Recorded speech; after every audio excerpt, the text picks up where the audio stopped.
caccia agli assassini del trentenne tunisino accoltellato in via Moro a Busa di Vigonza. La morte dopo un litigio, indagano i carabinieri.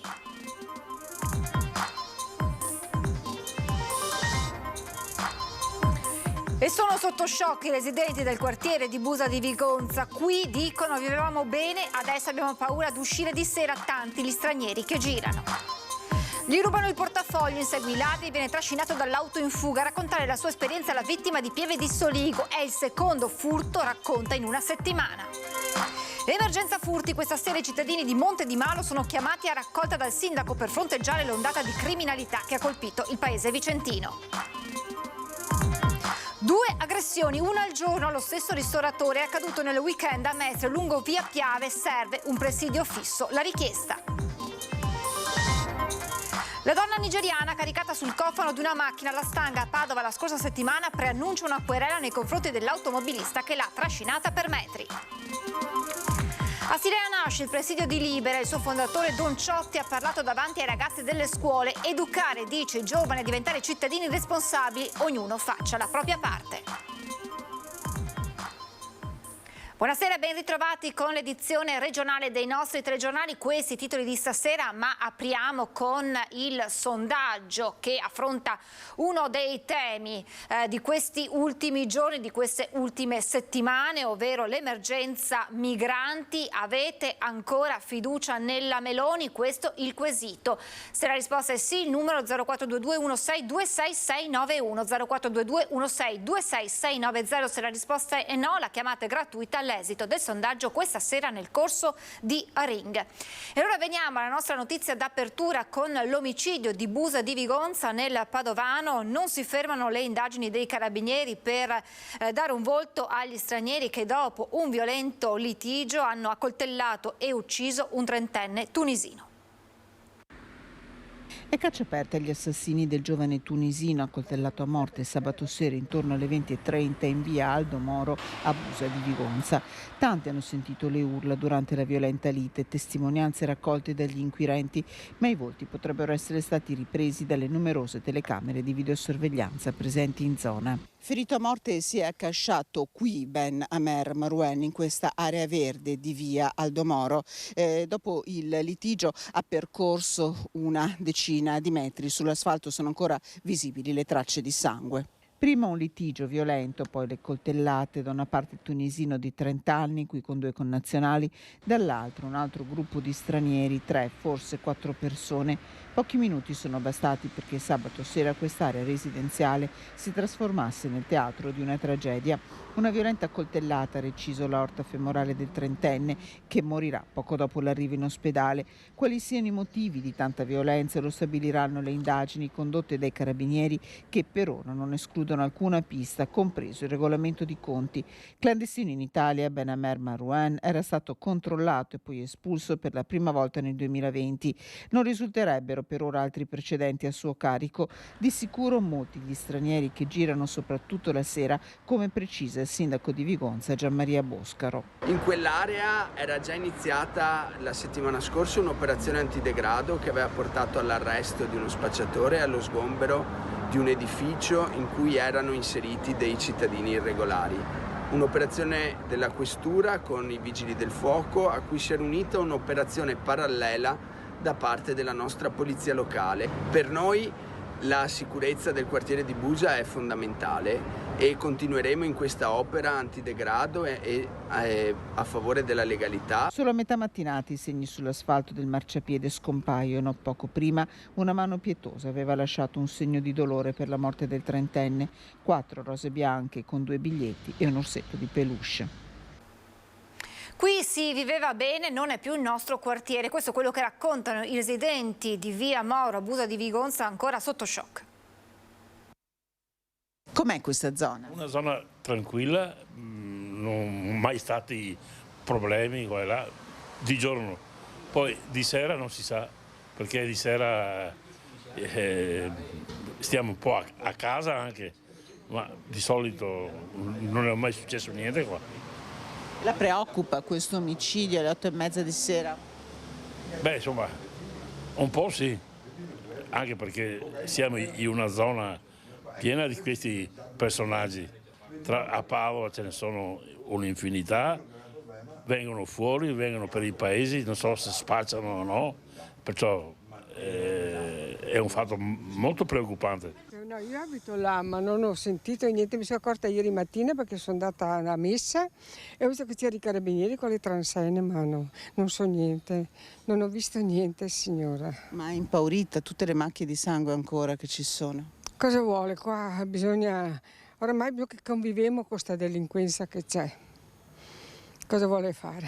È molto cambiato il quartiere? Tanto, pensare una volta che era bellissimo, tranquillo, adesso si ha paura di uscire alla sera.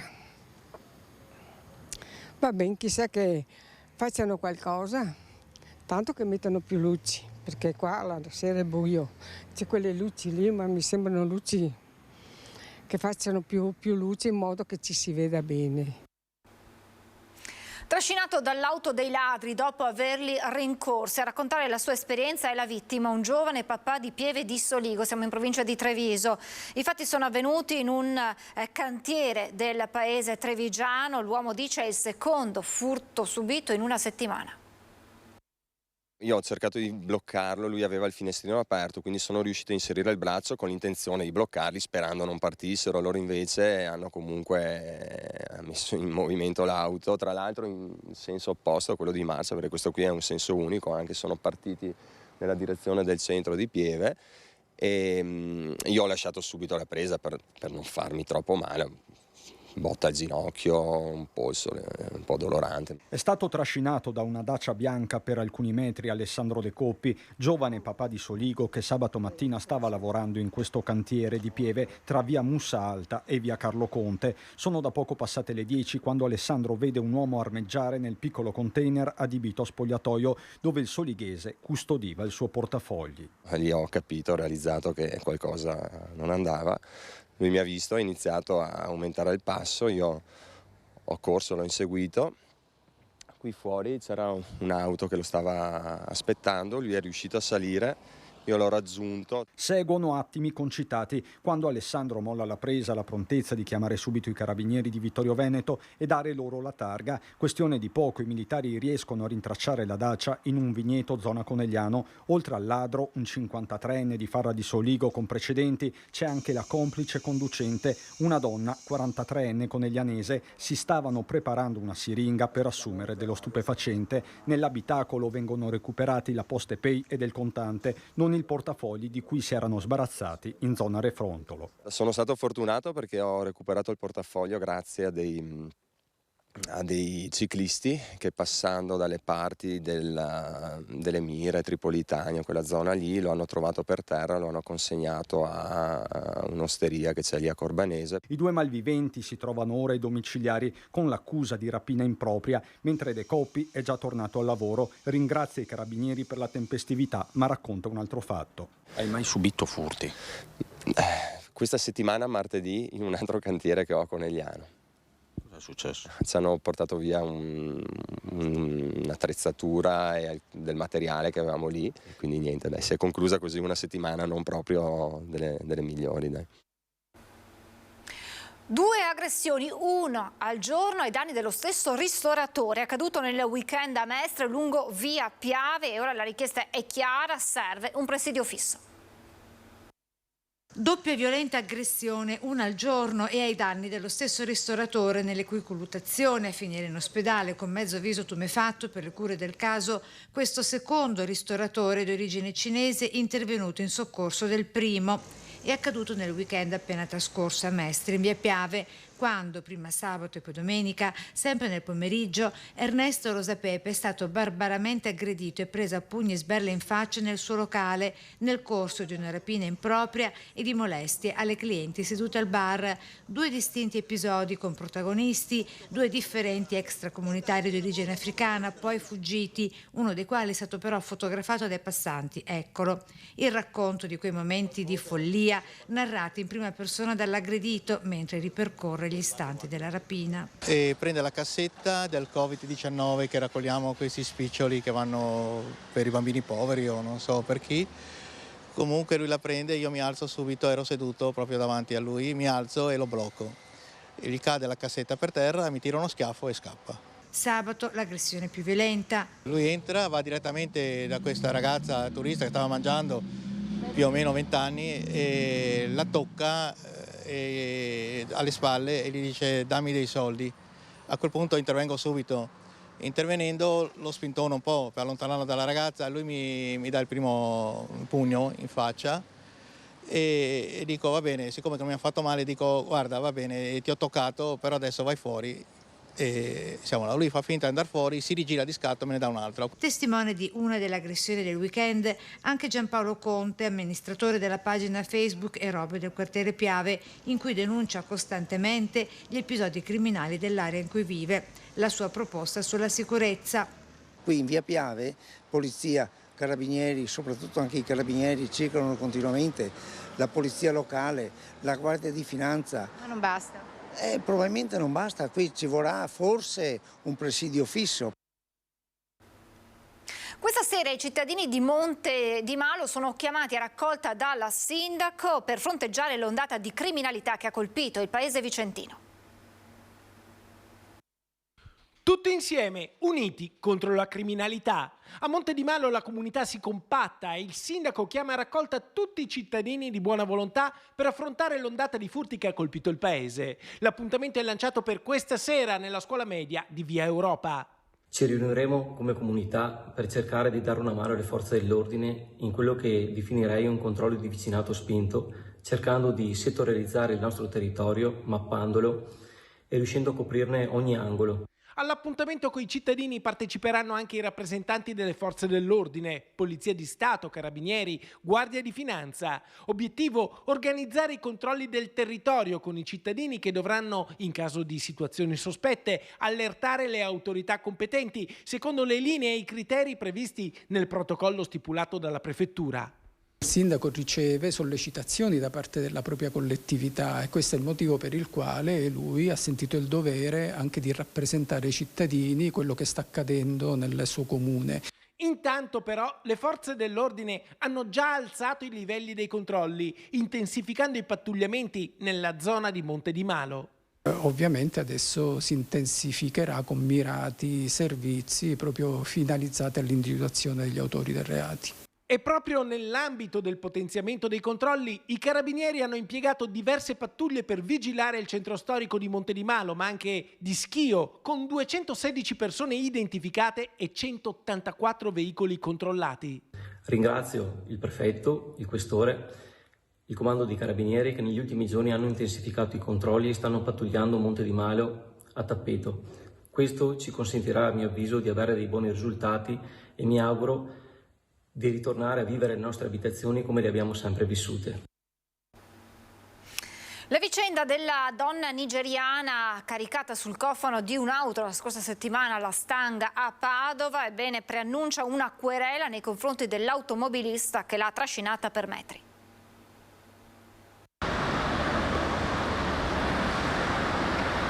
Dalle vie social alle vie legali, il video virale della donna nigeriana attaccata al cofano di un'auto che percorre via Venezia potrebbe approdare in tribunale. La signora africana infatti attraverso il suo consulente infortunistico presenterà una querela per lesioni lievi contro la donna che dopo la constatazione amichevole ha ingranato la marcia e l'ha caricata sul cofano. Abrasioni ed escoriazioni per essere rimasta attaccata per una prognosi di 5 giorni. No, anche io vai lavoro. Una scena ripresa da più angolature, dall'alto quella fatta da un residente della Stanga a quella della donna nigeriana che riesce a immortalare tutto rimanendo appesa alla macchina. Lei è matta. Tu vai con lei sopra la macchina di Sì. E tu vai? Ma tu vai? Che buono, cazzo, l'ho vista attaccata sulla macchina. Lei infatti è con mia macchina, ma no, non è così. Fermare l'assicurazione. Fermare l'assicurazione, lei ha detto no. La signora nigeriana sarebbe stata urtata lateralmente mentre percorreva via Tommaseo in auto. Le due donne si erano poi fermate in via Turazza per la constatazione amichevole che però la signora, la guida dell'altro mezzo, non ha voluto finire di completare. A suo dire si sarebbe sentita minacciata dalla donna nigeriana e sarebbe salita in macchina. Le urla di altri automobilisti del benzinaio l'hanno convinta a fermarsi solo dopo parecchi metri. E tu vai? Ma tu vai? Adesso ci fermiamo per qualche istante di pubblicità, tra poco.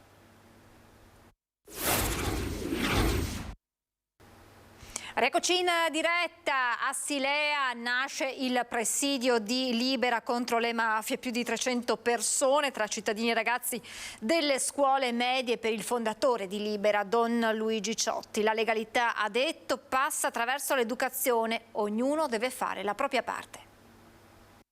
Sono presenti, sono vivi il problema delle mafie.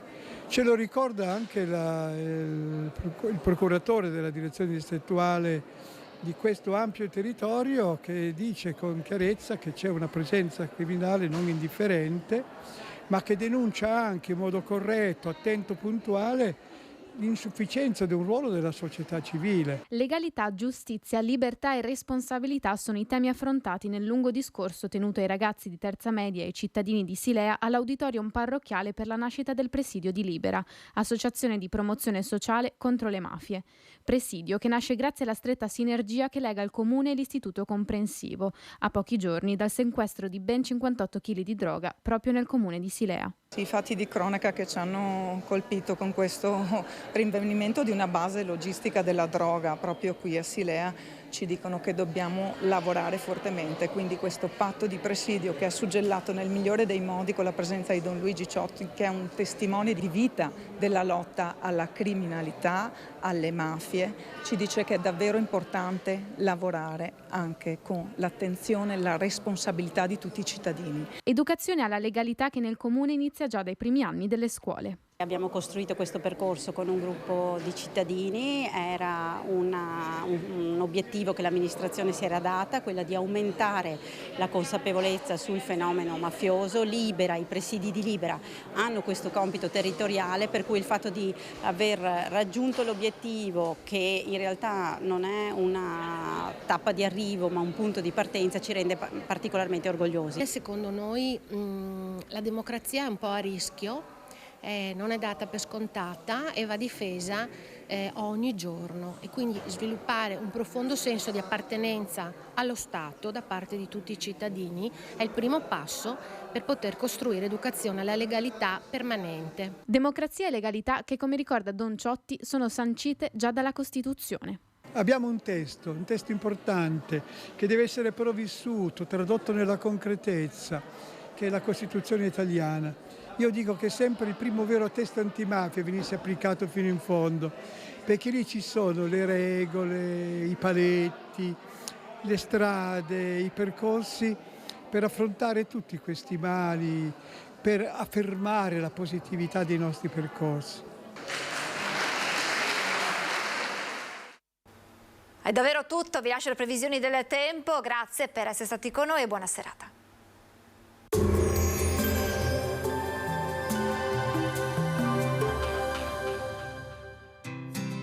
L'Unic Star, le uniche pagliette antibatteriche in commercio, prodotte anche per i marchi più importanti, sia nazionali che internazionali.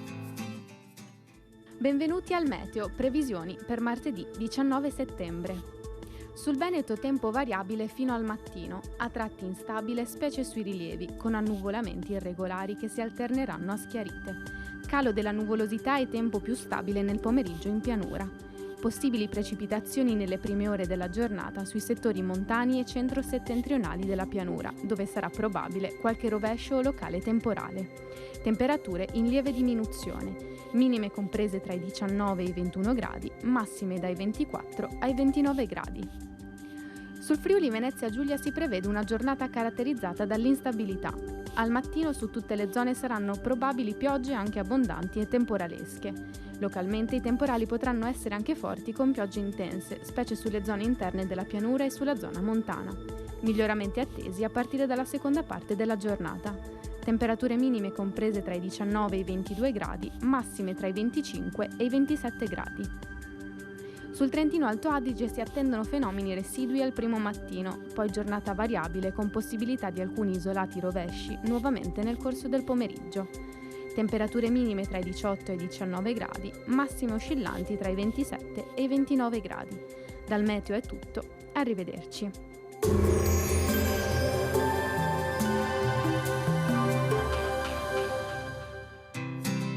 L'Unic Star, le uniche pagliette antibatteriche in commercio, prodotte anche per i marchi più importanti, sia nazionali che internazionali.